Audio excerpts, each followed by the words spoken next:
Kauna-unahan sa Pilipinas. NBC Manila Broadcasting Company.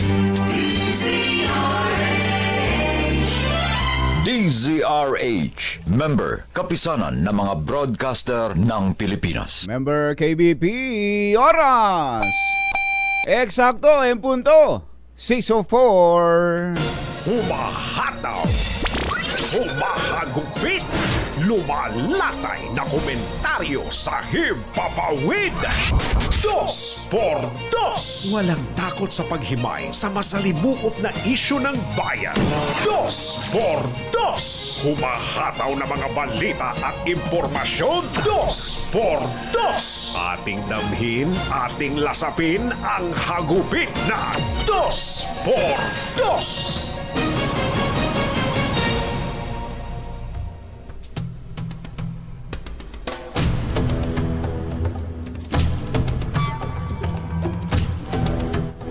Habang ang lahat ay nakaantabay sa mga balita tungkol sa epekto ng bagyong Christine, meron din palang inaabangan sa araw na ito. Ito po ay ang face-off. Ang paghaharap ni na dating Pangulong Rodrigo Duterte at dating Senador Laila de Lima sa isasagawang pagdinig ng Senate Blue Ribbon Committee tungkol po sa extrajudicial killings sa panahon ng Duterte War on Drugs. Tiniyak po ng kampo ni De Lima na sisipot siya sa pagdinig bilang resource person at inaabangan naman kung tuluyang makadadalo sa hearing si Duterte matapos kumpirmahin ni dating PNP Chief at ngayon ay Senador Bato de la Rosa ang attendance nito.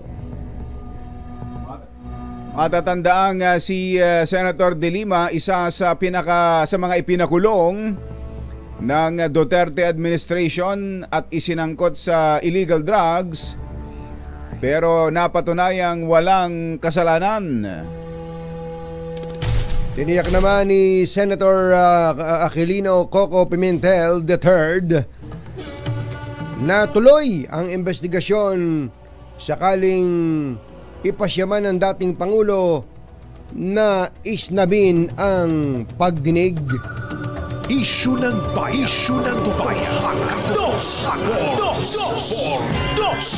At maitim ang balak, magtago ka na. 2x2. Si Jerry at si Anthony narito na. 2x2. Hahataw ng todo, urado ka. 2x2. Ang katotohanan, dala nila. 2x2. Walang sinasamba pali, maniwala ka. 2x2. Hataw ng gusto, tol, umasa ka. 2x2.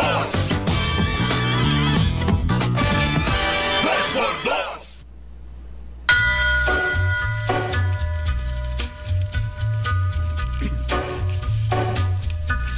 Hi. Take a little walk to Maganda morning. Lamig. where the vine. Magandang umaga, bayan! Bayan! Ito po si Jerry Baha. Ito po naman si Anthony Taberna. Muli pong sumasa inyo ang 2x2 sa umagang ito ng Friday! Yuhuu! Kumusta kayo mga textmates, mga text partners, mga kapamilya, kapuso, kapatid, mga kabarkada, mga kapitbahay? Kumusta po kayo? Lalo na yung mga naglilimas, naglilinis ng kanilang mga naapektuhang lugar. Hindi pa naman madaling maglinis Napakahirap niyan. kapag Talaga naman. pumasok ang baha. Oo, May putik eh. Tsaka ang una mong dapat na linisin at ayusin yung kalooban mo eh. Yung Sa bagay. sakit sa Totoo kalooban yun. mo. Bago mo magagawa yung maayos na paglilinis. Pero habang andyan tayo sa sitwasyong yan, ito ho ang latest mula ho sa NDRRMC, 110 ang death toll ng Christine. Ay, nako. At meron pang mga missing o mga nawawala. Ang damage to agriculture and infrastructure, mamaya makukuha ho natin. At syempre, ang hardest hit pa rin ay ang Bicol. Ayan. Meron pa tayong binabantayan, si Leon, isa pang bagyo. Tama-tama, nasa linya na natin si Alzar Aurelio ng Pag-asa. Alzar, magandang morning! Hello, magandang morning po sa ating lahat. Anong update natin sa bagyong si Leon, Alzar? Si Bagyong Leon ay nasa East Philippine Sea at wala pang direktang epekto sa bansa. Pero sa susunod ng araw, maapektuhan nito ang silangang bahagi ng Luzon. Kasalukuyan ang layo ng sentro ng bagyo ay nasa 840 kilometers silangan ng Central Luzon. Ang lakas ng hangin nito ay umaabot sa 85 kilometers per hour at pabukso ng hangin ay nasa 105 kilometers per hour. Halos parehas din pala ng lakas ni Christine, ano, Alzar? Bagyong mahina to kumpara kay Christine po. Mahina-hina lang ng kaunti, ano. Pero ito'y gaano ba kabilis lumalapit sa kalupaan? So ngayon mabagal, nasa 10 kilometers per hour. At ngayon nga ay nakataas ang tropical cyclone wind signal number 1 sa eastern portion ng mainland Cagayan, eastern portion ng Isabela at northeastern portion ng Catanduanes. Patukan naman sa pag-ulan, dulot ng bagyo ay wala pa tayong nakikitang matitindi o malalakas na pag-ulan. Ay, salamat pero, naman. paalala, maging alerto tayo at maging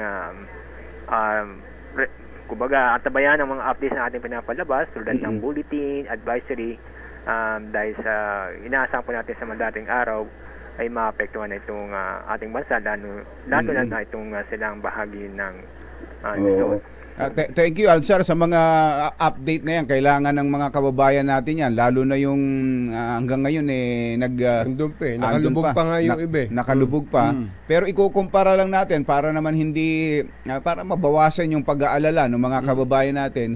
Yung itong si Leon ay hindi rin kasing lawak. Yung kumbaga yung circulation niya ay hindi katulad ni Christine na halos buong Pilipinas sinakop niya eh. Ay hindi. Opo, tama po, malaking pagkakaiba nito. Malawak ang sakop ni Christine kumpara kay Leon. So sabihin na maliit o kumbaga kasing laki naman ng Luzon. Itong lawak ni Leon. Expected ba itong magla-landfall? Base sa forecast track ay dalapit lamang sa Batanes area kapag hindi magbabago ang pagkilos nito.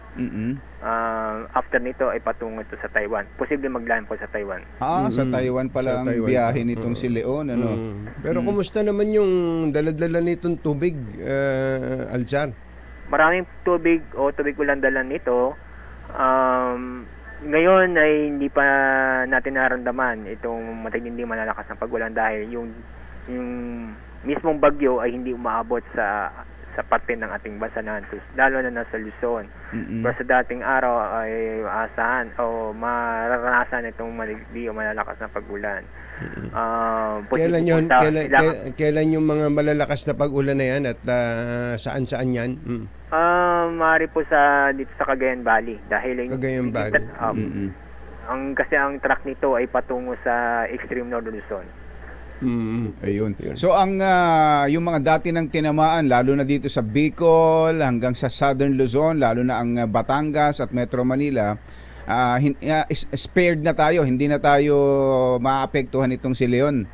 Kung direktang epekto ay hindi po, pero yung track area ng bagyo ay maabot sa sa Bicol, aabot pa rin. Sa Metro Manila umaabot din. Pero yung pag-uulan dulot nito ay malaking pagkakaiba, mas kaunti ito kumpara kay Christine. Pero alam mo natin na saturated ng mga lupa kahit Yun nga. Oo.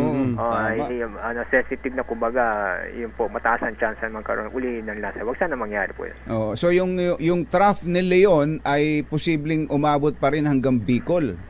Umabot na ngayon po. Ngayon pa lang.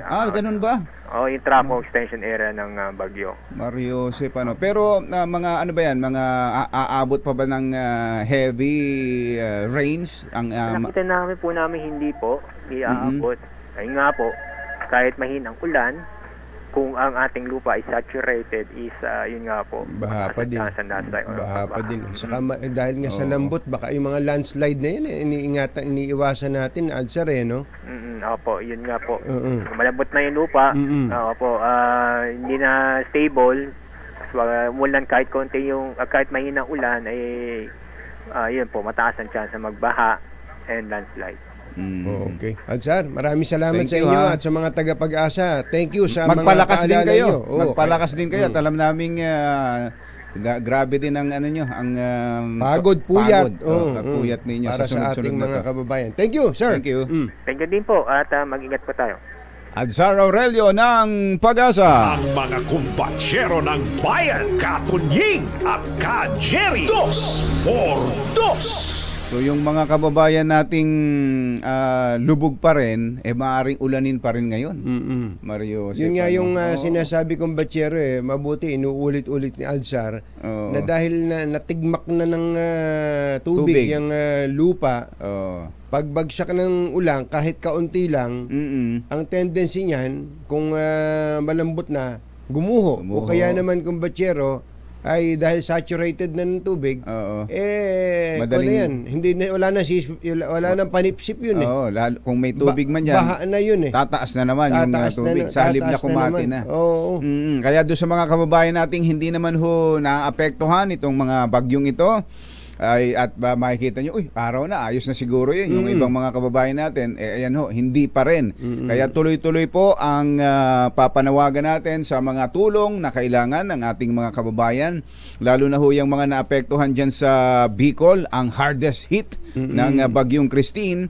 Inulit po natin ang Operation Tulong Fund Drive ng DZRH, Manila Broadcasting Corporation, Operation Tulong.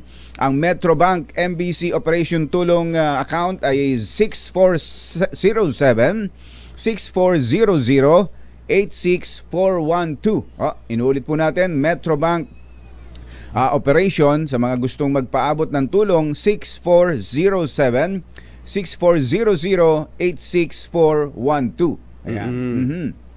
Yun, narinig nyo. Sa video naman, ito po yung number 0005-0803-5635. Ulitin po natin ang video account para po dito sa Operation Tulong Fund Drive ng BDO ay 0005-0803 at 5635. Yun. Ang mga kumbatsyero ng bayan, Katunying at Ka-Jerry. 2x2. Oras po natin. Achi, Mr. Jalam Tang, Lakyam Chapchit Hun, 6:17 ng umaga. ACS Balita, susunod na. Nako, partner, ang pagkahirap ka naman rin ikikain ng Kasama ang 2x2 Tandem Anthony Taberna at Jerry Baja. ACS Balita. Ang programang ito ay hatid sa inyo ng ACS Manufacturing Corporation, ISO Certified, maker of world-class quality Pride detergent. Araw ng Lunes, 28 ng Oktubre 2024. Narito na po ang ulo ng ating ACS Balita. 158 lugar sa bansa isinailalim na sa state of calamity. Death toll dulot ng Bagyong Christine sumampa na sa 116. Halos 2 milyong pasahero ay inaasahan dadagsa sa mga pantalan sa undas. Yun naman daw po ang paglilinis sa mga puntod sa Manila North Cemetery, Pinalawi. Dagdag bawas sa presyo ng mga produktong petrolyo, asahan bukas. Kaligtasan ng mga turistang paboracay kahit na nagkaroon ng Bagyong Christine, tiniyak ng gobyerno. Pilipinas mangungutang ng halos 4 na bilyong piso para sa Civil Service Modernization Project. Mag-ama patay ng sumemplang at makuryente sa Iligan City. Magandang umaga Luzon, Visayas, Mindanao. Good morning Philippines! Hello world! Kami po ang inyong mga tagapaghatid balita. Ito po si Anthony Tabern. Ito po si Jerry Baha. At ito ang CS Balita. Sa detalye ng ating mga balita, umakyat na sa 158 ang mga lungsod at munisipalidad ang nagsailalim o nagdeklara ng state of calamity dahil sa epekto ng Bagyong Christine. Sa ulat ng NDRRMC, 78 lugar sa Region 5 ang nagdeklara ng state of calamity, 63 sa Calabarzon, 13 sa Region 8 at tig-isa sa Region 1, Region 12, CAR o Cordillera Administrative Region at dito sa Metro Manila. Sa ilalim nito, pinapayagan ng mga lugar na gamitin ang kanilang pondo na nakalaan sa quick response at ipinaiiral ang price freeze sa mga pangunahing bilihin. Alas 6:22 ng umaga, sumampa na sa 116 ang kabuuang bilang ng mga nasawi dulot ng paghagupit ng Bagyong Christine. Sa pinakahuling datos ng NDRRMC, 9 sa mga ito ay beripikado na.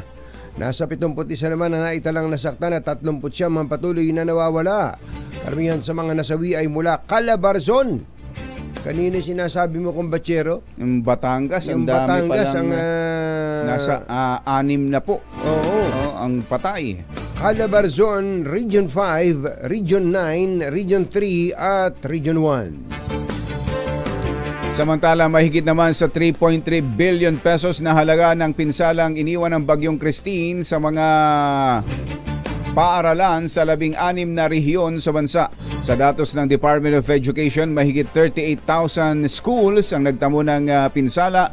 2,700 dito ay lubos na nawasak at 1,361 naman ang mga nagkaroon ng mga minor damages. Ayon sa DepEd, kakailanganin ng mangangailangan sila ng 2.7 billion pondo para sa muling pagtatayo ng mga paaralang ito. 680 million pesos budget naman ang kailangan para sa mga repair. Ilan din sa mga paaralan ay nagsisilbi ngayong mga evacuation centers. Alas 6:24 ng umaga, naimbag gabigat kada kayo amin na po. Agring kayon, gising na. Umaabot na sa mahigit 2 bilyon piso ang pinsalang dulot ng Bagyong Christine sa sektor ng agrikultura at infrastruktura ng bansa. Sa pinakahuling datos ng NDRRMC, kabuang 1.4 bilyon ang pinsala nito sa agrikultura habang halos 1 bilyon sa infrastruktura. Sa kasalukuyan, halos 220 kalsada pa rin ang hindi madaanan at gayon din ang 40 tulay. Mula ang mga ito sa mga dinaanan ng Bagyong Christine. Mahigit sa 1.6 million na pasahero naman ang inaasahan ng Philippine Ports Authority na dadagsa sa mga pantalan ngayong nalalapit na undas. Ayon sa PPA, posibleng umabot ng 1.62 million ang biyahero sa iba't ibang pantalan sa bansa hanggang sa November 4. Pinakamaraming inaasahan dadagsa na pasahero sa Panay, Batangas Port at mga pantalan sa Mindoro, Siquijor, Bohol at Bicol. Pinalawig pa hanggang October 29 ang paglilinis at pagsasaayos sa mga puntod sa Manila North Cemetery bilang paghahanda sa darating na undas. Ayon sa pamunuan ng sementeryo, mula October 30 hanggang November 3 ay magbubukas sila mula alas 5 ng umaga hanggang alas 7 ng gabi. Sa panahong ito, hindi na maaring pumasok sa sementeryo ang mga sasakyan at vendor at ipatitigil din muna ang mga pagpapalibing at cremation. Alas 6:26 ang ating oras. Mayong aga mga pinalangga, bugtaw na kamo, gising na. Dagdag bawas sa presyo ng mga produktong petrolyo ang sasalubong sa mga motorista bukas. Ayon kay Assistant Director Rodela Romero ng DOE Oil Industry Management Bureau, posible ang 20 centimos na rollback o kaya naman ay 20 centimos na taas presyo sa kada litro ng gasolina. Maaari namang 10 centimos ang maging tapyas, 10 hanggang 30 centimos ang tapyas o dagdag sa kada litro ng diesel at ganon din sa kerosene. Ayun, so medyo tumaas o bumaba parehong maliit lang. Maliit lang. Bachero. 20 to 30 centavos lang ang magiging galaw. Ba't kung makapagmadali si John kanina na magpakarga na ho tayo? Madaling-madali pa. Kaya pala na muntik na kayong mahuli, no? Oo. Madaling-madali. 10 centimos lang naman pala. Sabi, magpakarga na ho tayo at meron ho ekang increase bukas. Magkano ba? Kailangan po nating magpakarga na ngayon. Increase ang sinabi, hindi niya narinig na pwede ring maging decrease. Naisano na naman ako bailon ngayon. Alas 6:27 na umaga. Diyos maray na aga sa Indugabos, mga Bicolano, lakasan nyo loob ninyo. Mata na kamo, gising na.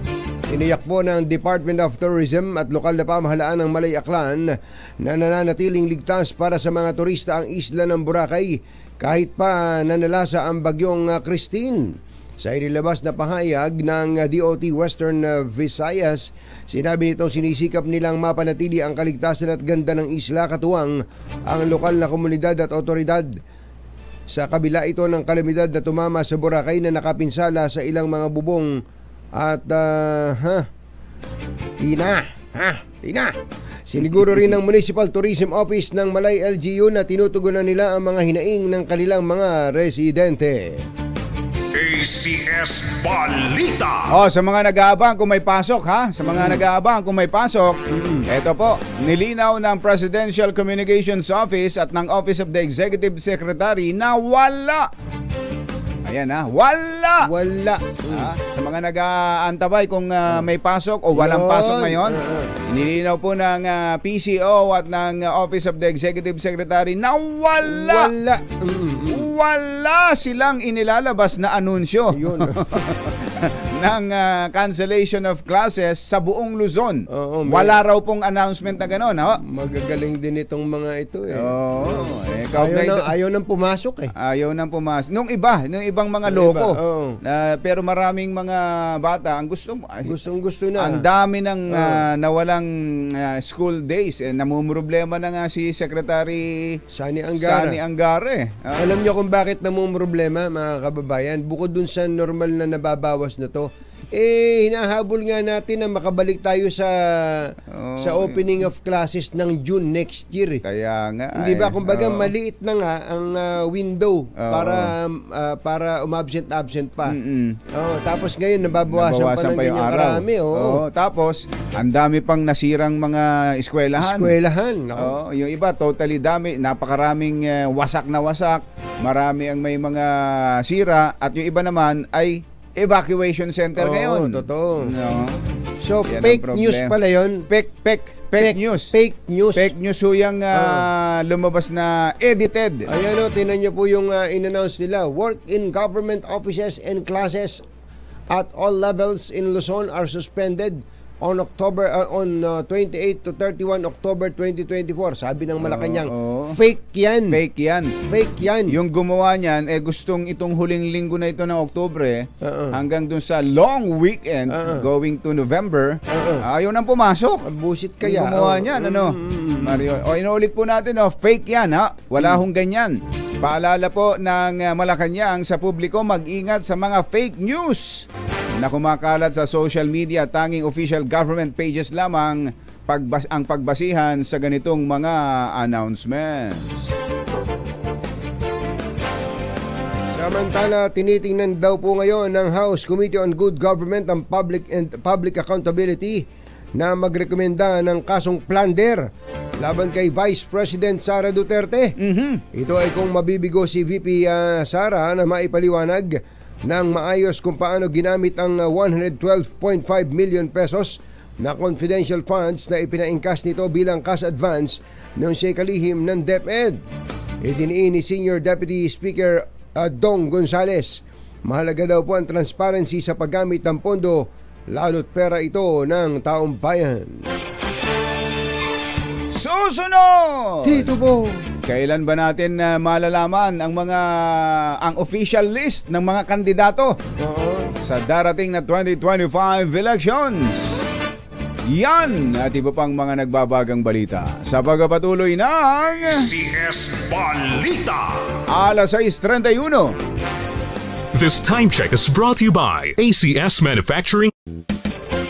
Walang balitang makakaligtas, walang balitang makakalampas, saan mang sulok ng kapuluan. ACS Balita! ACS Balita! Ang programang ito ay hatid sa iyo ng ACS Manufacturing Corporation, ISO Certified, maker ng world-class quality Pride Detergent. Hi, hi, hi! Maganda morning! Anong araw today, kumbachero? Today is Laundry Day, Pride Day! Yuhuu! At pag Laundry Day, Pride Day, all you need is Pride Washing Machine Detergent. May triple stain away formula, kaya tanggalang makapit, matikit, malupit na dumit man siya, kaya easy ang labada. Kaya pala mula noon hanggang ngayon, all you need is Pride! All you need is Pride! ACS! Kasama ang 2x2 Tandem Anthony Taberna at Jerry Baha. ACS Balita. Makibalita ho muna tayo dyan sa Bicol.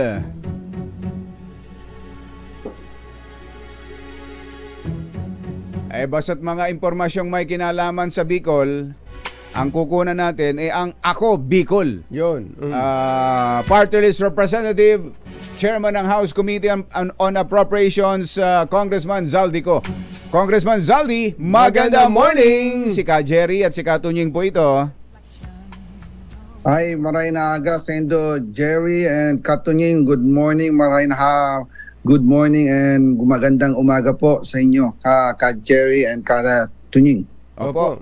Makikibalita po kami, Kong Zaldi, sa problema diyan sa epekto ng bagyong Christine diyan sa Bicol. Hanggang ngayon po ba ilang porsyento pa ng Bicol ang lubog sa tubig baha?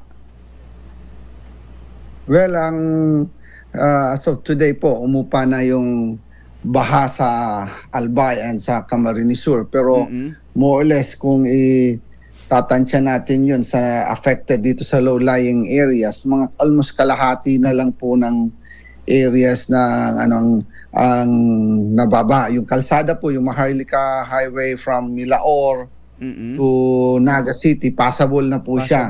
Yung nauna naging passable is yung sa Albay, yung sa Libon, Uwas, papuntang Bato, from Legazpi to Naga, yun ang naunang naging passable for the last two days. Pero as of yesterday pa lang naging passable yung Naga papuntang Manila. Kaya makakarating na po ang lahat ng tulong, ang lahat ng mga sasakyan na dumadaloy from Luzon going to Mindanao. Pwede na ho magbiyahe. Medyo mahaba lang ho ang traffic. Inaabot na ng 30 kilometers yung pila. Opo. Kaya kung mas maganda ipagpaliban muna kahit 2 araw para ma-decongest muna.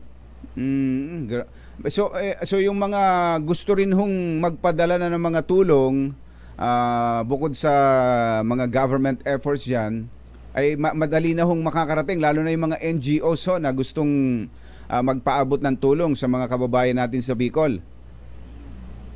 Opo, Ka Jerry, pwede na ho kasi on the last 3 days umaasa lang ho tayo sa C-130. Kami sa Ako Bicol nakikiusap kami na nakiload ng mga rubber boats na pinarating natin noong October 25.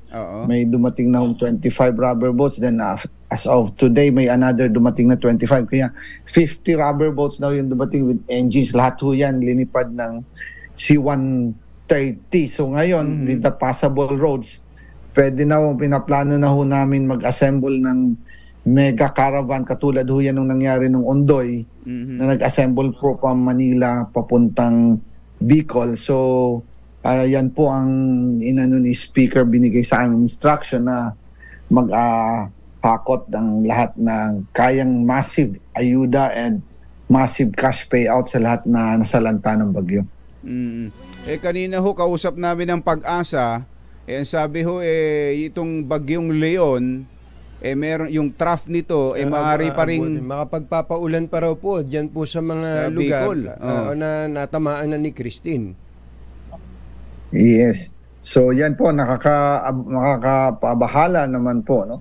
Sana hindi ganun kadaming tubig ulit ang ibagsak, hindi ganun na 525 mm. Sa matindi po siya, mas matindi po pa siya sa Typhoon Undoy na 455 mm. Mas matindi pa siya yung Riming na 10,000 yung namatay po nun sa 2006 sa Albay. Yun ang pinakamalaking patay na nangyari sa history ng typhoon.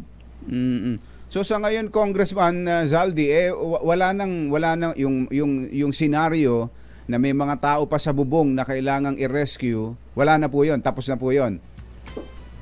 Ano pa po, siguro mga 30% na lang po kinukuha natin ng mga rubber boats day and night po ang aming mga tao, pero nabigyan na sila ng pagkain na yung mga wala na sa bubong na nasa second floor na yan kasi may mga bahay pa pong may tubig ang pero siguro in the next another 24 hours or 48 hours baka maubos na po yung tubig, unless eto pong Leon bumuhos po ng sobrang daming ulan. Yan po ang nakakabahala. Sana naman ay hindi na magpaulan ng husto. Yung trough, kahit yung trough ni Leon ay wag nang makaapekto diyan sa Bicol. Pero Kong Saldi, ito po ay alam naman siguro ninyo, bagamat ipinapaliwanag din ng Pag-asa na ang ulan na nangyari sa 24 oras ay pandalawang buwan na ulan yun At ito na nga ang pinakamatinding pag-ulan sa kasaysayan ng Pilipinas. Sa loob lang na 24 oras, sabi po ng Pag-asa yan. Kaya lang, babalik pa rin po dun sa tanong na ano ba nangyari sa mga flood control projects ng Kabikulan? Bakit umabot ng ganyang katindi ang pagbaha practically sa buong Bicol? Opo, buti yun na tanong nyo, Jerry and Tunying, yung pagbahang yan. Kasi ang Bicol po, kung saan yung Maharlika Highway, it's a basin, parang valley siya, nagigitan siya ng dalawang bundok. So, ang nangyari yung talaga, kailangan is ilikas na yung mga poblasyon, yung mga city. Ilagay na sa taas, elevated areas. Kasi ang nangyari sa atin, sa amin, sa Bicol, ang development is nasa low-lying areas, nasa flat. Siyempre, pinakamurang kalsada o pinakamurang bahay sa flat area. Opo. So, ang tendency, doon linagay yung mga bahay sa mga low-lying areas. Unlike sa Amerika, sa mga mayayaman na bansa, kung doon sila sa elevated, and doon ang mas mahal na bahay sa Beverly Hills, sa LA. Kaya, kahit anong flood control po ang ilagay sa sitwasyon na nangyari ngayon, ang capacity lang ng ating, kumbaga sa swimming pool, ang capacity lang is around 100 swimming pool ang naigawa na impounding area. Yung dumating ulan is around 1 million na swimming pool. Good for 1 million na swimming pool. Talagang hindi kayang i-accommodate ng mga kanal o ng mga drainage at saka river. Even the rivers po, umapaw. Ang lalalim ng rivers dyan sa Bicol River Basin, yung Waras River, ang haba niyan, ang lalalim. Pero for the last 14 years, masisisi rin natin yung panahon ng pag-upo ni Pinoy. Binagbawal din kasi yung dredging. So, on the last 14 years, wala akong nangyaring dredging. Kaya lahat na rivers and canals are heavily silted. Opo, heavily silted. Pero sa aking palagay, kahit na i-dredge po natin yan, kulang pa rin kasi as per our computation the other day, kausap ko yung director na Public Works, si Director Gil Duarte. Kailangan po natin more or less 10 million cubic meters na impounding area sa Albay, sa particularly in Libon, and another 10 million impounding cubic meters sa Camarines Sur, in Minalabac o San Fernando. Nakita nyo yung sa highway, yung hindi nagiging passable. Every year ho yan, nakasarado ho yan na kalsada sa flooding. Talagang flooded ho yan. So, never ho nagkaroon ng idea na magkaroon ng impounding area na patulad po dyan sa Fort Bonifacio na at least 10-story or 6 stories ang lalim. Pwede naman ho yan pakinabangan natin na i-impound ng tubig pag summer, pwede mo siyang gamitin pang irrigation, pwede mo siyang gamitin pang bulk water, supply ng tubig. Then, pag tag-ulan na meron siyang laman, puno na, gamitin mo natin siya parang tangke na pwede mo dapat siyang i-flush sa ocean. Plano na pag-uusapan namin ni Director na may pag-aaral yan na dapat lagyan ng tunnel, i-board tunnel yung bundok, papunta palabas sa dagat para pwede mo siyang i-flush. Parang inodoro po na pindutin mo lang, ipa-flush niya yung tubig pa labas pag sobra na. Kasi nasa valley ho po, nasa planggana ang buong Camarines Sur, Albay, and Camarines Norte. Pag tinignan nyo sa Google Earth, nasa planggana po siya, para siyang may kanal. Yan yung kanal, yung buong Maharlika Highway is a kanal ng tubig. Ganun pala. Pero Kong Saldi, ngayon lang ba naisip ng DPWH yung parang reservoir na yan? Sabi niya, banggit niya parang water impounding na katulad dun sa Burgos Circle. Ngayon lang ba yan? Kasi kung nagagawa na pala sa ibang mga lugar, well, ang totoo nun, yung UST nga dito, planong lagyan ng ganyan. At yan naman ginagawa na sa Japan. Ba't ngayon lang naisip ng DPWH ni Director Duarte yan? Kung meron palang, ganun pala ang itsura, kayo na nagsabi, ganun pala ang sitwasyon ng topography Bicol, para siyang basin na binabagsakan ng tubig dahil napapaligiran kayo ng bundok. Opo. Actually, sa pinadala niya sa akin yung study, matagal na, panahon pa po ni Singson, kasi bumaha na ho dati dyan, hindi daw ho napapansin, no? Dahil talang mas maraming namatay noon. Siguro with this na nangyari po, the first time to mangyari na ganito, mabibigyan na ho ng pansin, even me, makikiusap po ako sa ating Pangulan, kay Speaker, na malagyan na ho to, mabagyan ng pansin. Kasi ang problema ho, nagkaka-allergic na rin ho kasi pag sinabing flood control. Nako. And nagkakaroon ng connotation na pinagkakakitaan po. Kaya, sa totoo lang. Mismo po. Kasi ang totoo po niyan, Kong Saldi, ngayon ginagawang tampulan yan si Senator Joel Villanueva nga Ano sabi ni Senator Joel Villanueva, Combachero? Nasaan daw yung ginastosan nasaan daw yung yun sabi niya? Ang sabi niya, ilan? 61 billion daw ang flood control funds diyan po sa Kabikulan. Totoo po ba yun? 61 billion sabi ni Senator Villanueva? Salamat sa tanong na yan, Anthony, Jerry, no? Para sa kalaman po ng lahat, ang sinasabing 61 billion ay hindi totoo, no? Hindi po totoo yan. Pina-check ko po yan nung nagsalita siya. Ang totoo po niyan, ang ginamit sa flood, hindi po yan totoong ginamit sa flood control. Kasama po dyan ang mga kalsada, ospital, gusali ng gobyerno, mga paaralan, and also, bukod po dyan, it is in the Bicol region comprising of 17 districts po, 6 na governors, and 7 cities po, no? Ang nakatanggap ng pondong yan para sa mahalagang proyekto at hindi isang distrito lang po, nakatulad po sa Davao na 51 billion. Kasi tingin ko parang inahalil tulad, no? So, akala po kasi ng mga tao, ibinuhos lahat yan sa isang distrito lang. So, hindi po yan totoo, at ako'y nagpapasalamat at natanong nyo. And maganda po yan maimbestigahan para malaman na rin ho. Kasi ang lahat ng rivers is talagang silted na kasi nga po pinagbawal ang dredging. So since 2010, wala hong dredging. Lahat lang po structure. Ang problema, kahit anong lagay ng structure, puno na ho ng siltation, hindi na ho siya, so naging pantay-pantay na ho lahat. Kaya lahat na river ngayong umapaw na po, napunta na sa mga lupa. Kaya kung mapansin niyo, yung may mga bahay na second floor, yun na lang po ang nakaligtas. Yung mga nasa may ground floor, naubos yun, nasa bubong, and yung iba, marami, medyo namatayan na ho ng mga 41 dahil sa flooding. Wala naman sana masyadong hangin. Yeah. So kung hindi kung hindi po 61 billion, magkano po ang budget sa flood control? Yung flood control lang.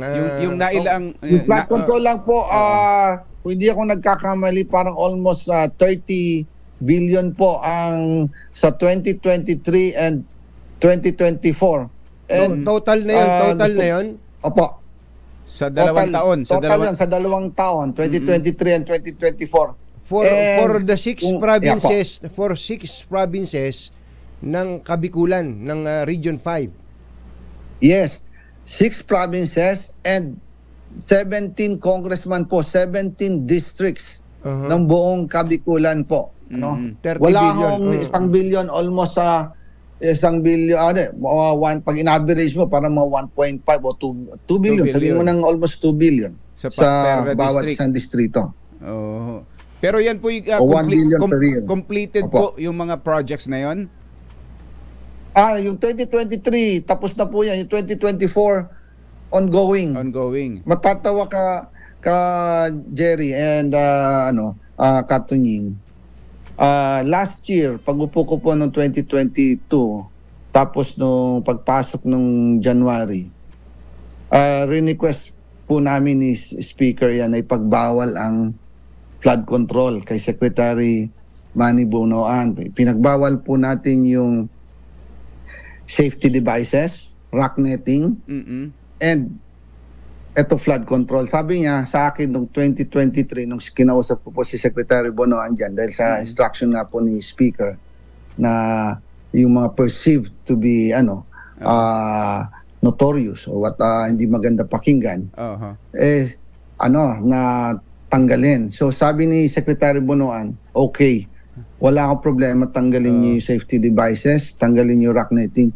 Pero yung flood control, sabi niya, maraming mamamatay dyan, maraming loss of property lives pag hindi ginawa natin na yan. So for the 2024 budget, yun na lang po ang nagkaroon ng flood control. Pero etong 2025 budget, kinausap namin ng budget brief niyan, lahat ng, si Secretary, na kung pwede, lahat ng flood control, gawing water management for food security. Kasi sayang naman ng ulan na matatapon lang sa dagat or yung mga pupunta sa dagat. So, sabi ni Secretary Bonoan sa amin niya, ni Speaker, sabi niya, hindi ko kaya yan, Speaker, gawin. Baka awayin ako ng mga congressman. Sabi naman namin ni Speaker, sabi niya, we will have a town hall meeting. So lahat ho yan na congressman for every party, NPC, Lakas, NUP, for 3 days meeting namin sa Romualdez Hall. And come to think, Jerry and Tunying, lahat na congressman nag-agree, lahat nagpasalamat for a very noble na idea. So lahat pong flood control project ay ipa-priority na dapat i-divert papunta sa rice field, papunta sa irrigation. Kasi sayang naman na yung tubig itatapon lang sa papunta dagat o sa So, ang problema ho ngayon, sumobra naman yung tubig na kahit na meron tayong daluyan, pati yung rice field, linagyan na ng tubig ng sarili. So, ang kailangan ho talaga is retarded basin or the water impounding. Lahat ng area, na-discuss din ho namin yan ni Secretary Bonoan na maglalagay ng mga impounding area. And pati si Administrator Ed Guillen, kasama ho yan nung nag-meeting sa Congress si Secretary Bonoan, and si Ed Guillen. So lahat tong lumalapit na mga congressman kay Speaker, pag nakikiusap na kung pwede matulungan, yung flood control, ang sinasabi ko palagi natin, may kasunduan tayo na dapat yan ay papunta sa food security para naman bumaba ang ating presyo ng bigas, and para magkaroon ng 10 tons per hectare katulad ng Japan, ang pag-aani and gumanda ang kita rin ng ating mga farmers. Kung magagawa natin yung 2 to 3 croppings katulad ng Japan, so magiging sobra po ang ating rice. Mag-exporter pa po tayo ng bigas. Naku, mukhang yun talaga nga kailangan natin. At sa pagbabago ng panahon, yung tinatawag ng climate change, kahit nga mga mayayamang bansa dumaranas ng ganitong mga pagbaha kahit anong may mga sarili-sarili ding pondo yun, may mga impounding water impounding din yun, dumaranas din ng ganitong mga pinsala. Kong Saldi, salamat po sa mga impormasyon na ibinahagi ninyo, mga update sa ating mga kababayan. Ingat po kayo dyan at hanggang sa susunod na mga balitaan natin. Thank you po. Salamat sa inyo, Jerry. Salamat, Tunying. Salamat. Magandang umaga po sa inyo. Si Congressman Zaldi Co, ang chairman ng House Committee on Appropriations at kinatawan ng Ako Bicol Party List. Kaya naman siya yung chairman ng appropriations, siya yung nag-approve ng budget. So kung ang budget natin na dapat sa mga nabanggit ni Congressman yung netting, alam nyo ba kung ano yon? Nako, yun ang mga mga kalokohan yan kalokohan, kaya pinatanggal nila yon. Yung mga inilalagay sa mga bundok-bundok na gano'n na parang net. Nako, ang laking kickback. Sa mga ganun. So wala na yun. Wala na. Bawal na yun. Pinatanggal na. So ang gagawin sa halip na ang tawag flood control, water impounding. Water impounding, water management for food. Ibig sabihin para mapapakinabangan, hindi lang sa yun nga, kasi ulitin lang natin for emphasis. Pag panahon ng tag-ulan, umiiyak tayo, dami nating tubig. Ayan, Pag panahon po naman ng tag-araw, umiiyak tayo dahil tuyo ang lupa, wala tayong tubig, walang tanim, hindi makapagtanim ang ating mga magsasaka. So kung magkakaroon po ng, sabagay, binanggit niya yung NIA, si Administrator Eddie Guillen iba rin mag-isip yun si Administrator Luis Guillen. Hindi Luis. Eddie. Eddie Guillen. Kala ko Luis Guillen. So kapag may tagulan, may iipon ng tubig, at pag dumating yung tag-araw, magagamit mo yung inipon na tubig. Yun, dahil nakapagtayo ng mga malalaking ipunan ng tubig. Yung dating sitwasyon natin na sala sa init, sala sa lamig. Ayun. Totoong nangyayari sa atin yan. Totoong nangyayari sa atin yan. Pero yun ang dapat na ayusin. Naghatid po ng kabuuan ng ating ACS Balita. Ito po si Jerry Baha. Ito po naman si Anthony Taberna. Kasama ang 2x2 tandem Anthony Taberna at Jerry Baha. ACS Balita. Totohanan, balitang maaasahan. ACS Balita. Ang programang ito ay hatid sa inyo ng ACS Manufacturing Corporation, ISO certified, maker ng world-class quality Pride detergent. RH!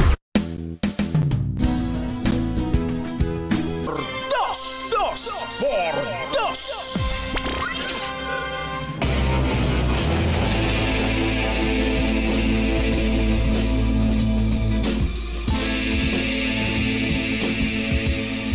Parang suspensa.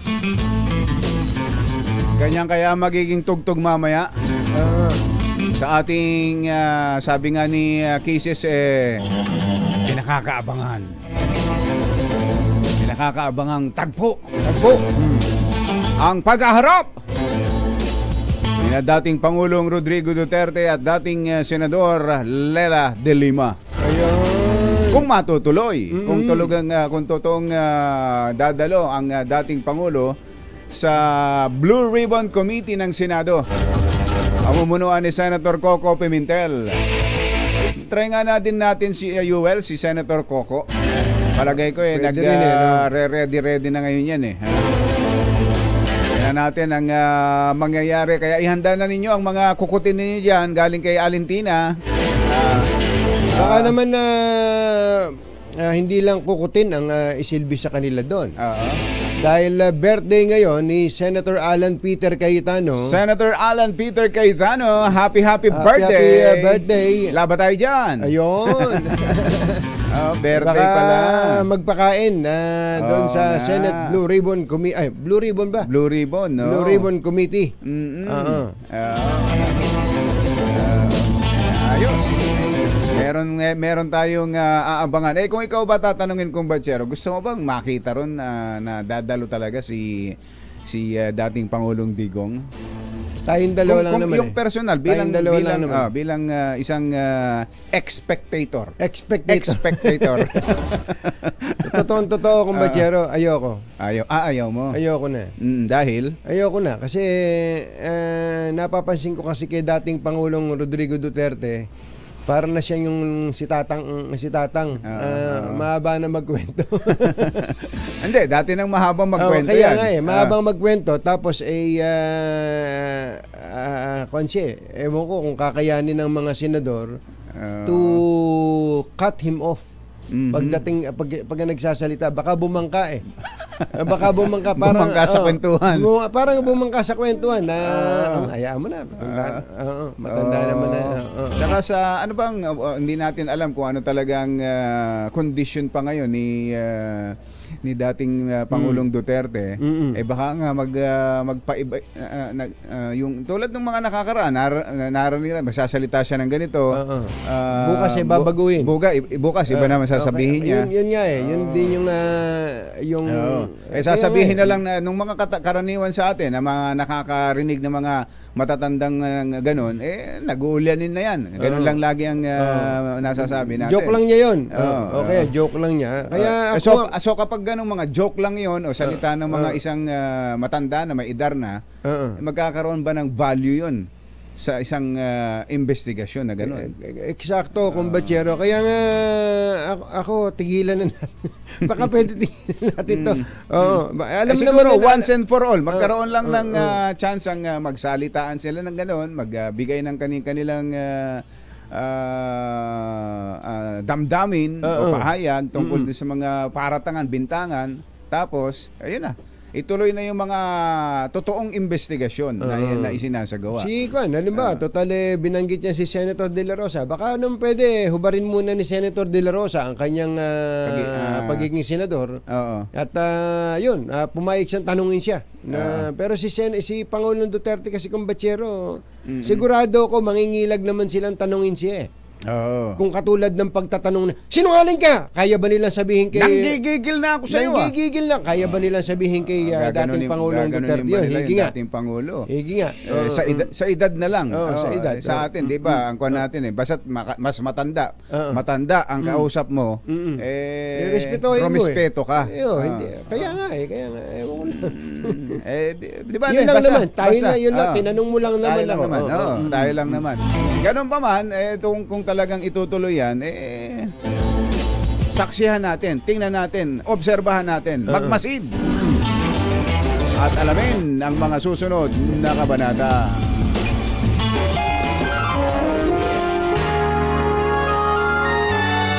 Kauna-unahan sa Pilipinas. NBC Manila Broadcasting Company.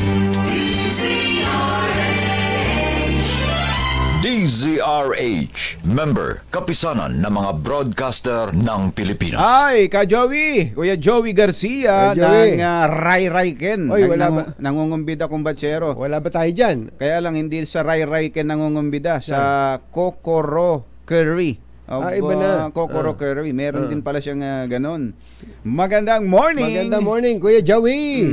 At lagi daw siyang nakasubaybay. Tulad ni Ka Jerry Labasa na sabi, napakatindi ng tama ni Christine sa Talisay, Laurel Agoncillo, dyan sa Batangas. Actually, kung Batchero, parang hindi ganong katindi ang mga reports na ating nababasa tungkol sa Batangas. Pero ang tindi pala ng tama ni Christine dyan, ano? At sa mga initial reports, mukhang doon ang mas marami ang namatay. Dyan sa mga bayan na yan, dyan sa Batangas. Kukuha tayo mamaya ng update tungkol dyan. Oras po natin. Achi, ayan, Mr. Jelom Tang. Oy, kapopoy. Oras. 11 minuto na makalipas ang 7 ng umaga. Balitang bagong-bago. Balitang dapat alam mo. Balitang magdadagdag ng talino. Dahil bagong impormasyon, makibalita. Unang-una sa DZRH. Pangunahing balita. Kasama ang 2x2 tandem nina Anthony Taberna at Jerry Baha. Araw ng Lunes, 28 ng Oktubre 2024. Narito na po ang ulo ng ating mga pangunahing balita. Bagyong Leon, posibleng maging typhoon, malabong maglandfall sa Pilipinas. Mga pampasaherong bus na biyaheng Bicol, bawal muna, sabi ng LTO.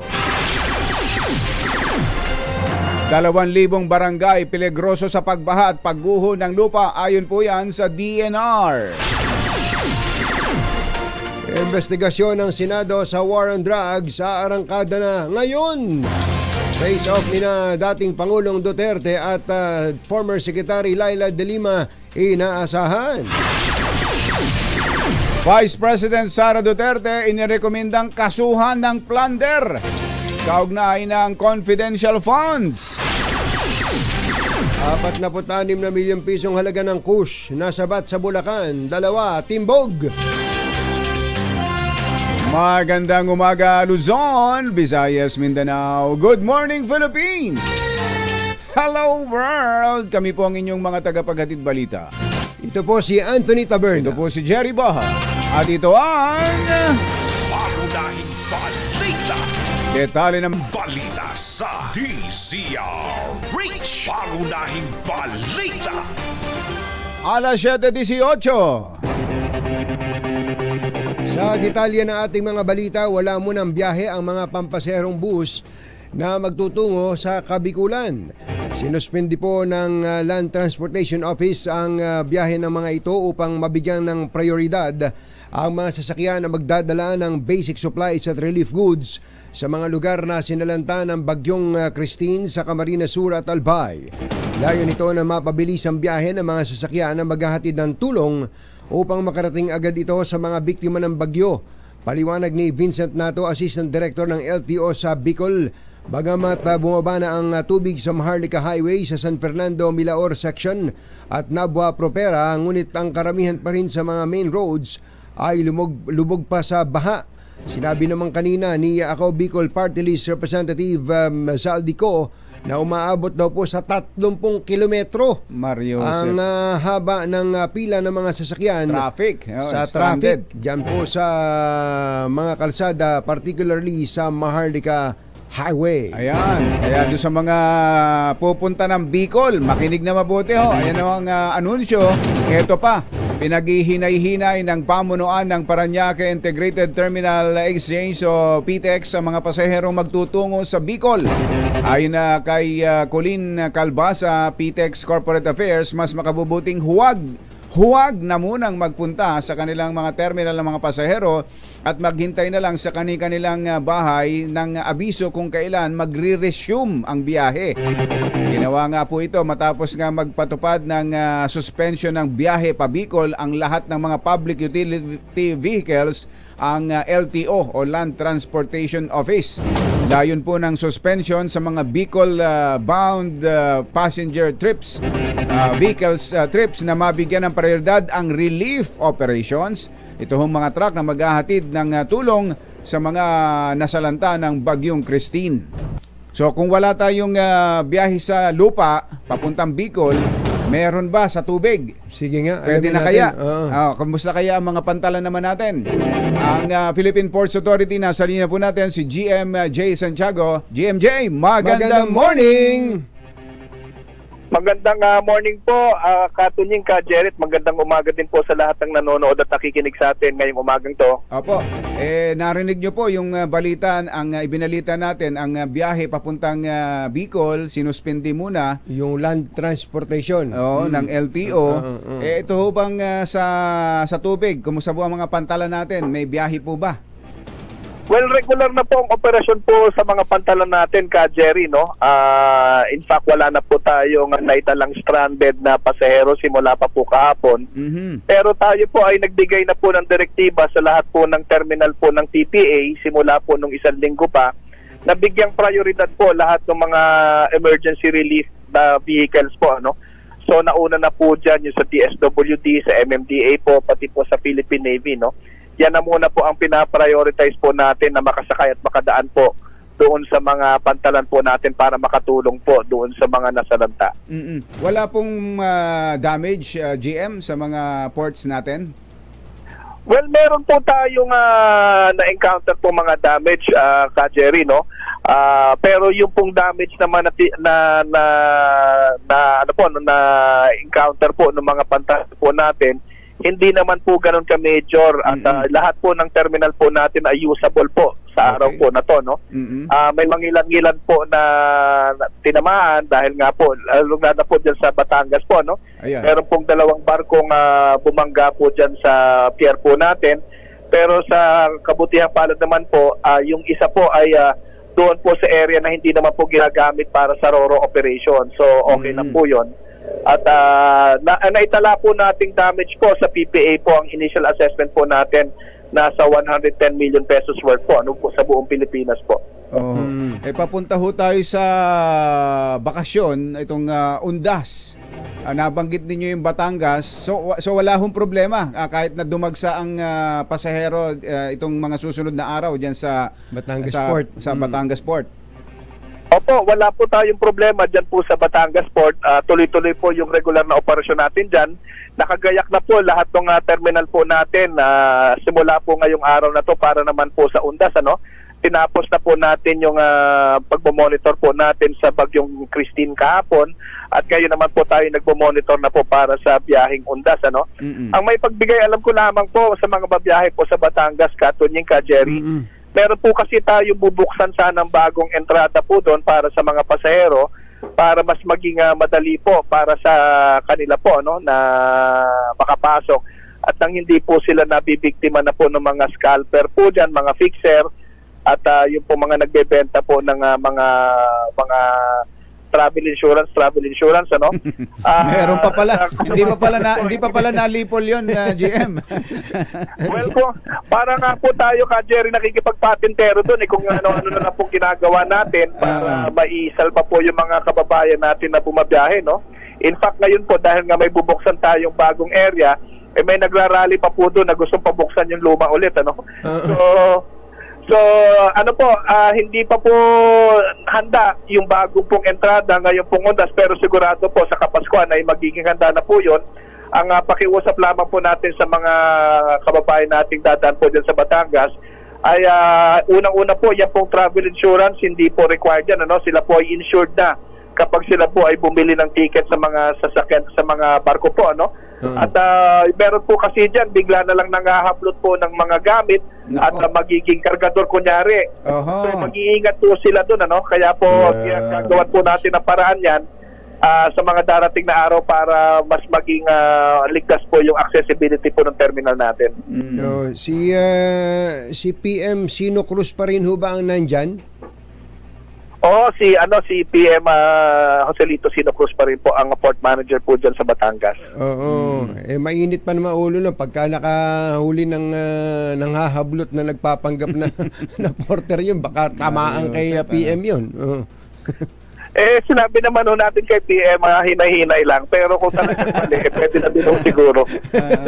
Ang bihira. Okay, so mabalikan lang po natin yung Bicol, GM. Di ba ang Matnog, Sorsogon ang dadaanan patawid ng Visayas, ano? Paano po 'yon? Ang sabi ng LTO, wala mo ng biyahe ng bus. So sa pool po nito ang bus na papatawid ng Visayas, ano? Tama po, Katunying. Ang sistema po dyan ngayon sa Matnog, bago po makapasok ng terminal, yung pong provincial government ay may pinatutupad po diyang blue lane po, ano? Opo. Meaning may queuing system po na pinapatupad yung provincial government po dyan on a first come first serve basis po, no? Pero sa ating po pakikipag-ugnayan din dyan po sa provincial government po ng Sorsogon, ang priority po talaga natin ay yung mga emergency relief vehicles po talaga muna. Yun muna. So yung mga kababayan nating bibiyahe din po ng Visayas sa pamamagitan po ng Roro. Ayan. Baka pwede, baka meron kayong abiso sa kanila. Well, may ibang ruta po, no? Katunying ka, Jerry. Kung halimbawa po dito naman ang punta nila ay sa may Central Visayas, pwede po sila dito sa Batangas Port natin. Tatawid po yan hanggang Mindoro, and then ang labas po niyan sa either sa Rojas, sa Mindoro po, sa Bulalakaw. Sa Panay Island na po yan at dire-diretso na po hanggang Iloilo yan, ano? Mas maluwag po dyan. Hindi nadadaan ng Bicol, ano? Yun, maganda nga pala yun, ano? Oo. Maganda. Pakiulit nyo nga po, Sige GM. po, GM. Hindi namin kabisado yung ruta na yan, eh. Opo. So kung pupunta po sila sa may area po na Central Visayas, halimbawa papunta po sa Cebu or papunta po dyan sa may Iloilo, no? Pwede po sila dyan sa Batangas. Tatawid po yung Batangas papunta po sa Oriental Mindoro, dyan po sa Calapan. Okay. And then yung bus po ay dediretso po yan hanggang Rojas, Oriental Mindoro, kaya sa Bulalakaw, Oriental Mindoro. Roro po ulit yan at ang bagsak po nila dyan sa Katiklan na po dito na, sa Aklan. And then by road na po yan papuntang Iloilo, papuntang Bacolod. And pag galing pong Bacolod, pwede na po silang tumawid dyan, or from Iloilo pwede na po silang tumawid papuntang Cebu, or from Bacolod po pwede na silang tumawid naman po dyan papuntang Bohol, and then papunta pong Eastern Visayas po. Sapat naman ho ba yung mga Roro dyan sa lugar na yan? Opo, sa ano po, Jerry, dito po sa Batangas natin, in fact, ang kulang po natin dyan yung mga barko po, no? Sobra-sobra po yung Roro ramp natin dyan. If I'm not mistaken, nasa 30 na pong Roro ramp yan. So at any given time, pwede pong 30 barko dyan, sabay-sabay, ano? Ang challenge na lang po dyan yung babiyahe talagang barko. So ang pwede palang gawin din ng LTO, magdagdag ng biyahe na yung mga galing papuntang Visayas, na dyan padaanin. Batangas Port. Dyan na padaanin sa Batangas. Pwede po silang magbigay siguro ng special permit na dyan muna dadaan, ano? Kung gusto po papuntang Visayas. Saka dyan, masarap ang mga Batangas Lomi. Yan, pwede na matikman din ng mga bibiyaheng Bisaya. Ang Batangas Lomi. Bulalo. Kung makikita nyo po yung terminal po natin sa Batangas, napakaganda na po at napaka-komportable po ng terminal dyan, ano? Nakita ko ako, kaya ko pong kunin niyo akong testigo, GM. Kunin niyo akong testigo kasi nakita mo yan personal. Nung nagpunta ako ng Mindoro ay dumaan kami ng Batangas Port Kumbachero. Hahanga ka na rin. Sabi mo, medyo nagle-level up na rin talaga itong ating mga ports, eh. Ayan ako nagsabi, GM, ha. Maraming salamat po, Katunying, at ano po, maliban po dyan, marami pa po tayong ini-improve po mga ports po natin, mga terminal po sa mga pantalan. Ito ho, kung talagang matatagalan pa itong traffic dyan sa Bicol at suspendido ang biyahe ng mga bus, mga public utility vehicles, hindi lang Bicol, pati Visayas na dyan dumadaan, yung biyahe naman po ng mga vapor galing Manila going to Visayas and Mindanao, yung dito ho sa pier natin dito sa Maynila. Well, dito po, Jerry, sa Manila po, no, iisa lamang naman pong barko ang bumabiyahe po dyan, ano, yung pong Tugo, ano, kumabagit ko na lamang po. Sige po. At regular naman na po yung biyahe niyan, yan po yung malalaking Roro po, no. So, diretso po biyahe po niyan, depende po sa schedule, may papuntang Cebu, may papuntang Cagayan de Oro, may papuntang Zamboanga po, ano. So, regular na po yung biyahe niyan, maski except lang po nung kasagsagan nga po ng bagyong Christine, kung saan nag-suspend po ang ng biyahe ang Philippine Coast Guard.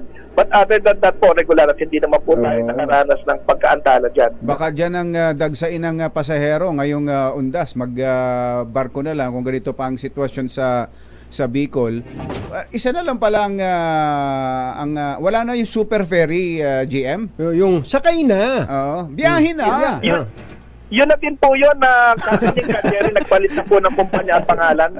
Nasakyan ko pa dati yun, nung super ferry pa yun eh. Doon, nakasabay pa si Sharon Cuneta doon. Nag-Cebu ako, tapos Davao. Siya din pala yun, yung Tugo, yun din pala yun, yung super ferry, sila na ang may-ari. Opo, nag-rebrand na po sila. Rebrand na. Okay. Wala ho bang ibang walang kalaban? Kumpanya napapasok? Well, galing po dito sa Manila North Harbor po, wala po tayong balita na interesadong bumiyahe po na as additional po diyan po sa current na bumabiyahe po diyan na Tugo po. Wala pa po sa ngayon. Okay. GM, maraming salamat po. Sige ba? Go ahead po. Sayang lang po sana katunying ka Jerry, maaari din sana papunta sa kung dadaan po dito sa Masbate papuntang Visayas. Din kaya lang po from Lucena po at saka from dyan sa San Andres, Quezon, medyo mahirap din po, dadaan pa rin po sa Maharlika Highway, yun ang problema eh. Kaya talaga po, papuntang Visayas, Batangas po talaga ang best option sa ngayon. Opo. Salamat po, GM, sa update. Magandang umaga. Thank you. Maraming salamat po, Katunying, Ka Jerry. Magandang umaga po. Ingat po kayo. GMJ Santiago ng PPA. Paunahing balita. 7:32. This time check is brought to you Mga nangunguna at mga bagong balita sa DZRH. Paunahing balita.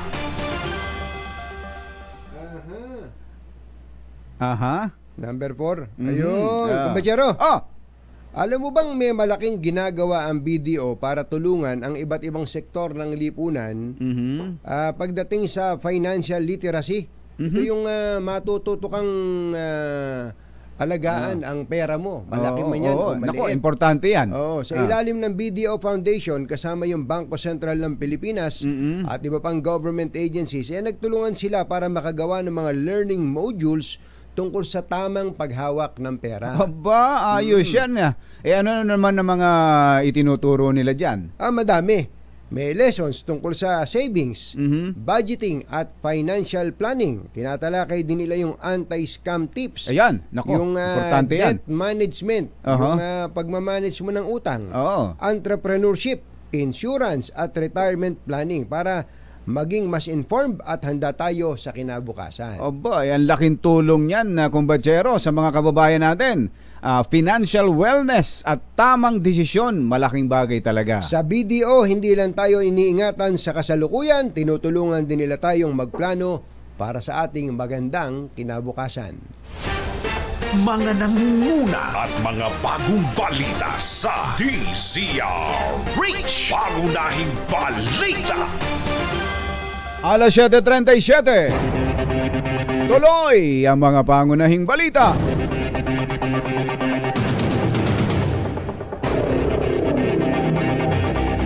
Napanatili ng Tropical Storm Leon ang lakas nito habang bumagal ang kilos sa bahagi ng Philippine Sea. Ayon sa Pag-asa, huling namataan ang bagyo sa layong 840 kilometers sa silangan ng Central Luzon. Inaasahang magiging severe tropical storm itong si Leon sa susunod na 24 oras at magiging ilalagay sa typhoon category bukas. Taglay ng bagyong Leon ang lakas ng hangin na 85 kilometers per hour malapit sa gitna at pagbugso na 105 kph habang patungo sa direksyong kanluran at kumikilos ng 10 kilometro bawat oras. Nakataas ngayon ang signal number 1 sa silangang bahagi ng mainland Cagayan, eastern portion ng Isabela at northeastern portion ng Catanduanes. Hindi maglalandfall ang bagyong Leon pero asahan pa rin ang mga pagulan sa ilang bahagi ng bansa dahil sa trough o extension ng bagyo. Ayon po sa Pag-asa ay maaaring umabot ang trough na ito hanggang dyan sa naapektuhan o binahang Bicol Region. Naibalik na ang supply ng kuryente sa karamihan sa mga customers ng Meralco na naapektuhan ng bagyong Christine. Ayon sa Meralco, nasa 6,000 customers na lamang ang nakakaranas ng power interruptions, partikular sa bahagi ng Cavite at Laguna.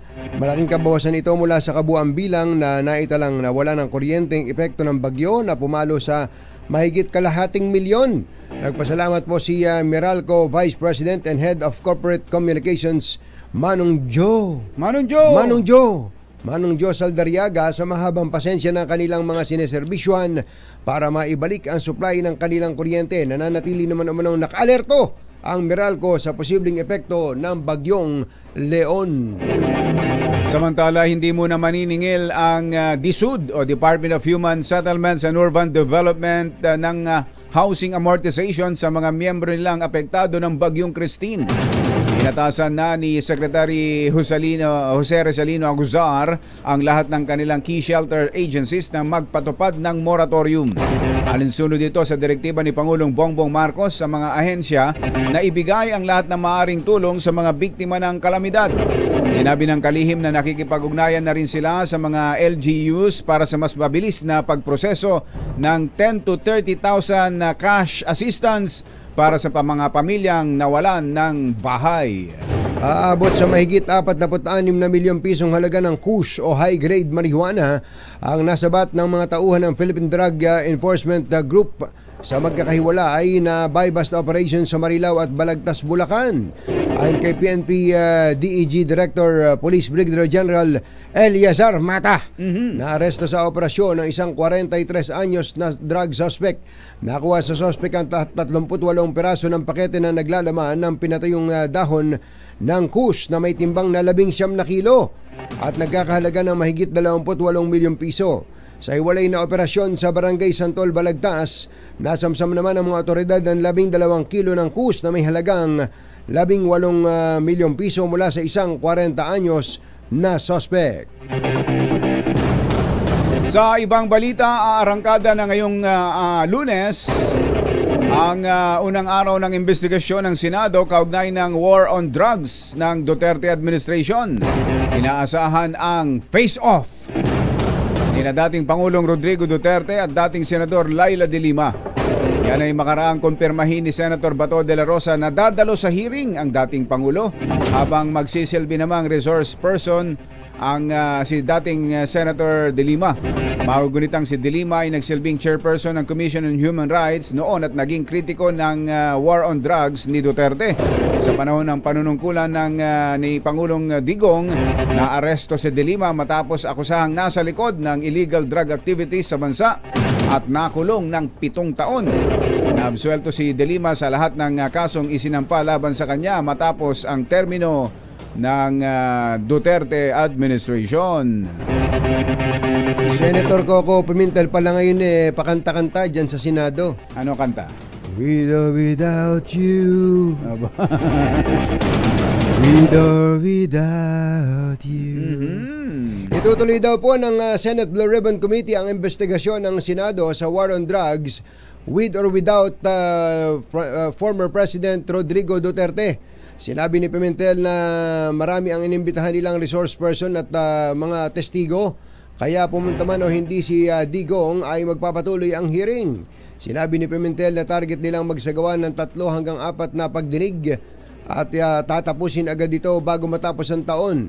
Isaan niya sa mga tututukan nila sa pagdinig ang pagbibigay pagkakataon sa ilang individual na sangkot sa mga inilahad na testimonya ni dating PCSO General Manager Royina Garma. Samantala, hindi naman daw ipagdadamot ni Senate Minority Leader Coco Pimentel sa International Criminal Court ang kopya ng magiging resulta ng kanilang investigasyon hinggil sa war on drugs ng Duterte administration. Iba ito Iba itong galaw na ito ng Senado kaysa dun sa Kamara. Ayon kay Pimentel, bukas siya na ibigay ang kopya sa ICC dahil magsisilbi naman na public documents ang findings ng Senate Blue Ribbon Committee.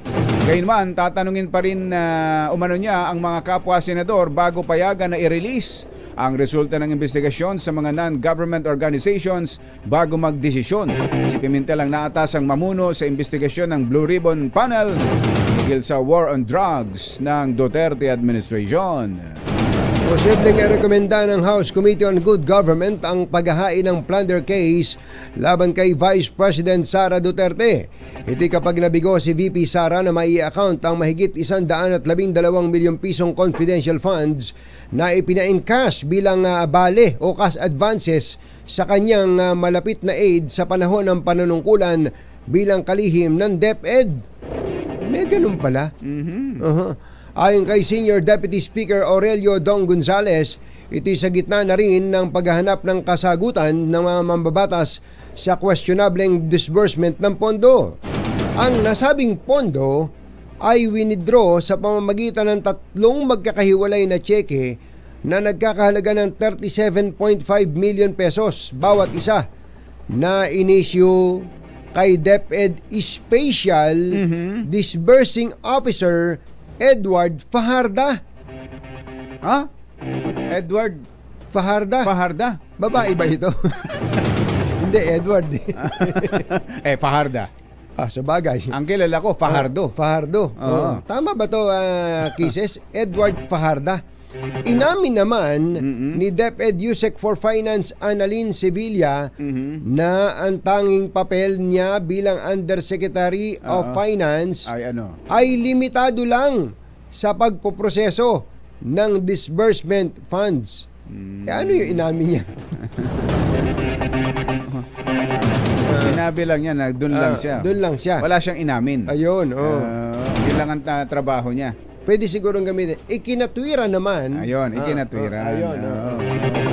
Kaya nagpalusot naman sa isang medyo opinionated tama. na kolokyal. Termino. Kanya-kanya na lang talaga yan na paraan. Samantala, ang mga caretaker daw sa mga puntod, ano ba ang ginagawa? Yung Undertaker. Ano ba ang ginagawa nun? Pagka siguro si Giselle ay nagpunta dito sa kinatatayuan niya na to, tapos ay nakaputi sa gabi. Giselle, ay nakaputi ka, yung puting-puti ka sa gabi, tapos pumunta ka dyan sa may apartment na yan. Naku po, Inang. Baka magtakbuhan. Tapos biglang may hila-hila kang maliit na aso. Tapos yung maliit na aso mo ay sumigaw ng naku po, Inang. Baka pati yung Undertaker kumaripas ng takbo. White lady. Totoo, kahit hindi nakaputi si Giselle, mapagkakamalang white lady. Oo nga. Alamin nga natin ang pakikipag-usap ni Giselle Ricaport kay Undertaker. Diyan sa Parañaque. 8:15, Giselle Ricaport. Come in, Giselle! Sa Jerry Katunying, sunod-sunod ang nagsisi datingan yung mga naglilinis ng puntod dito sa Hinlayang Palanyag sa Barangay San Dionisio sa Parañaque. Nako, Giselle! Giselle! May gumagalaw sa likod mo. Oo nga. Ayun, gumagalaw, Nakausap na natin ng kanina sa Jerry Katunying. Nakausap mo? Extra lang daw. Grabe ka, may gumagalaw niya. Ayan. Kinontrata natin yan kanina. Kinontrata na pala. Oo. Karamihan sa Jerry Katunying sa mga naglilinis dito, yung mga caretaker lamang, o yung mga inuupahan ng mga namatayan upang maglinis ng nicho sapagkat malayo pa raw yung kanilang mga panggagalingan. 500 piso yung upa sa kanila sa hanggang 3 beses na paglilinis sa loob ng 1 taon. Pero ang problema, hindi raw sila nababayaran ng ilan. Kaya yung mga pintura na kanilang ipinangungutang, pahirapan daw nilang mabayaran. May mangilan nila na rin dumanaw sa puntod ng kanilang mga mahal sa buhay upang hindi na raw sila makipagsiksikan sa mismong araw ng undas. Pinag-aaralan naman ng pamunuan na gawing 24 oras bukas ang Hinlayan simula sa October 1 hanggang sa October 31 hanggang sa November 1. Samantala, nagmahal na ng 10 piso hanggang 20 pesos sa mga bulaklak dito sa labas ng Hinlayan. Mabibili na sa 30 pesos ang tinatawag nilang radu, habang 80 naman hanggang 100 piso nasa pasong bulaklak. Nagmahal na rin sa 6 na piso ang kada piraso ng maliit na kandila mula sa 5 piso kahapon, habang 25 na yung kada piraso ng malaking kandila mula sa 20 pesos. Ito si Giselle Ricaport para sa Deezer HQ na sa Pilipinas, una sa Pilipino.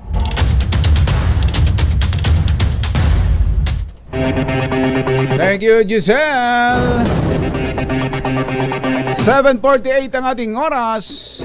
Magbabalik pa rin ng mga pangunahing balita. number 1.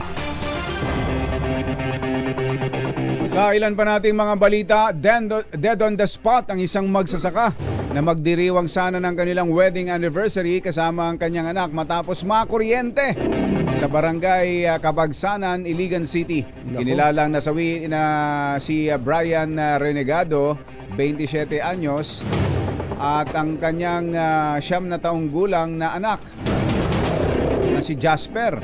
Sa ulat ng Iligan City Police, pauwi na ang mag-ama matapos maghatid ng tuba nang mawalan sila ng balanse sa sinasakyang motorsiklo at tumama sa isang live wire sa gilid ng kalsada. Dito na kuryente ang mag-ama na kanilang ikinasawi. At sa atin namang sports balita,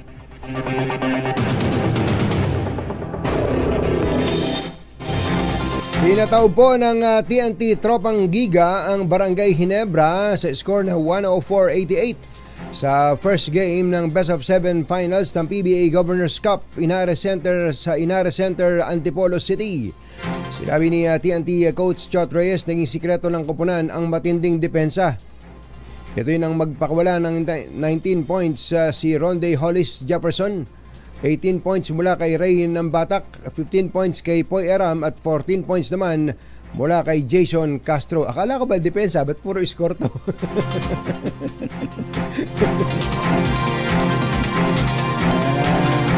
Pangunahing balita sa showbiz. Magandang dilag. Yeeha! Ay, Attorney Ronnie Hiron. Magandang morning. Magandang morning. Isang Batanggenyo na talaga namang hirap na hirap ang kanyang kalooban, kumbatsero, sa sinapit ng Batangas. Andun daw pala siya noon. Nung kasagsagan, nasa Batangas City siya, nung kasagsagan ng buhos. Saan ba sila sa Batangas? Batangas City. Batangas City mismo. Grabe daw talaga.